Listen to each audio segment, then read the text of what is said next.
Our environment is our foundation. It shapes our health, our economy, and our future. Yet it is under threat. Today, I'll take you through some of the most pressing environmental challenges we face: climate change, air pollution, waste management, and public misconceptions about climate science. I'll share realistic solutions, with a special focus on St. Lucia. Let's begin with climate change, the defining crisis of our time.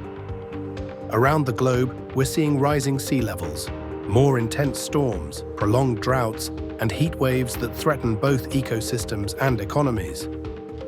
In St. Lucia, the impact is already being felt. Coastal communities are seeing increased flooding and erosion. Coral reefs that support tourism and fisheries are bleaching due to warmer ocean temperatures. Agriculture is also under stress as rainfall patterns shift and fresh water availability decreases. But climate change isn't just a threat, it's a call to action. Globally, countries are working under the Paris Agreement to reduce greenhouse gas emissions. Renewable energy is expanding rapidly. From solar farms in India to wind turbines in Europe, the world is slowly transitioning to cleaner energy sources. Locally, St. Lucia is making commendable efforts. The country's National Adaptation Plan focuses on climate-resilient infrastructure, early warning systems, and sustainable land use. Additionally, community-based projects, such as coastal mangrove restoration and solar installations in schools and clinics, are contributing to both climate mitigation and adaptation. Still, more can be done. Community engagement, policy enforcement, and international funding must all align to ensure the country can withstand what lies ahead. Another environmental issue, often less visible but just as serious, is air pollution.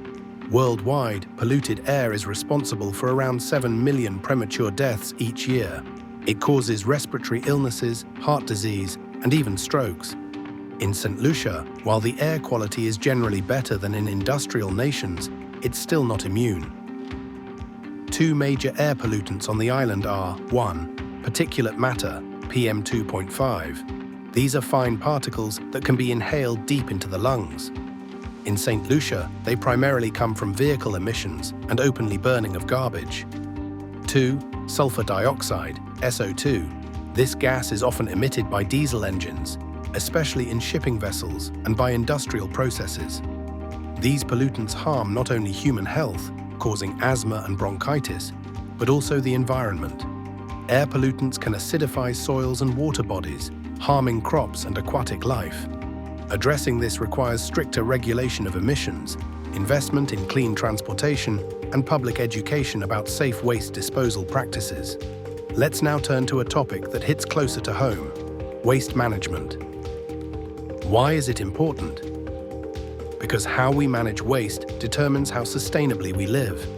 Poor waste management leads to pollution, spread of disease, degradation of land and marine ecosystems, and contributes to greenhouse gas emissions. Let's look at Rodney Bay, one of the most developed communities in St. Lucia. With its hotels, restaurants, and residential areas, Rodney Bay produces significant amounts of waste, both organic and non-organic. Currently, waste collection is regular, but separation at source is limited.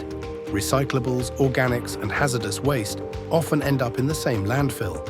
Illegal dumping and burning of garbage still occur in some areas. Here's how Rodney Bay, and communities like it, can improve. Implement a 3-bin system, separating general waste, recyclables, and organics at the household and commercial level.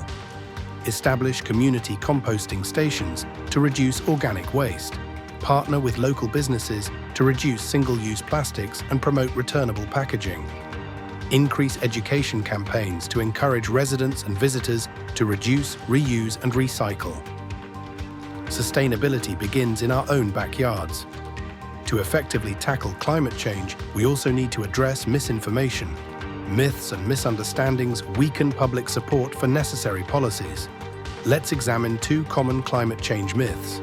1. Climate change is just natural weather variability. This myth suggests that climate change is not caused by human activity. While it's true that the Earth's climate has always changed, scientific evidence clearly shows that the current rate of change is unprecedented and driven by carbon emissions from fossil fuels. 2. It's too late to make a difference. This myth creates apathy.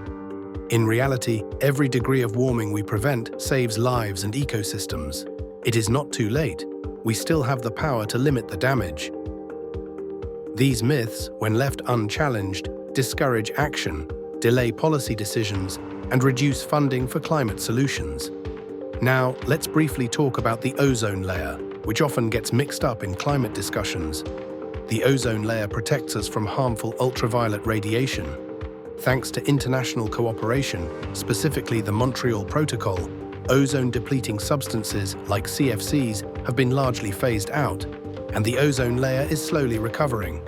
But here's the thing, many ozone-depleting substances are also potent greenhouse gases. So by protecting the ozone layer, we also help reduce global warming. It's a powerful reminder of what global unity and sound science can achieve. In conclusion, we are at a pivotal moment. Climate change is reshaping our world, affecting livelihoods here in St. Lucia and across the globe. Air pollution, though often overlooked, silently endangers our health and environment. Waste mismanagement threatens the sustainability of our communities, and climate myths continue to hold back progress. But there is hope. We've seen the impact of coordinated climate action, we've witnessed the recovery of the ozone layer, and we've recognized that even communities like Rodney Bay can lead the way in sustainable living. The key is awareness, action, and accountability.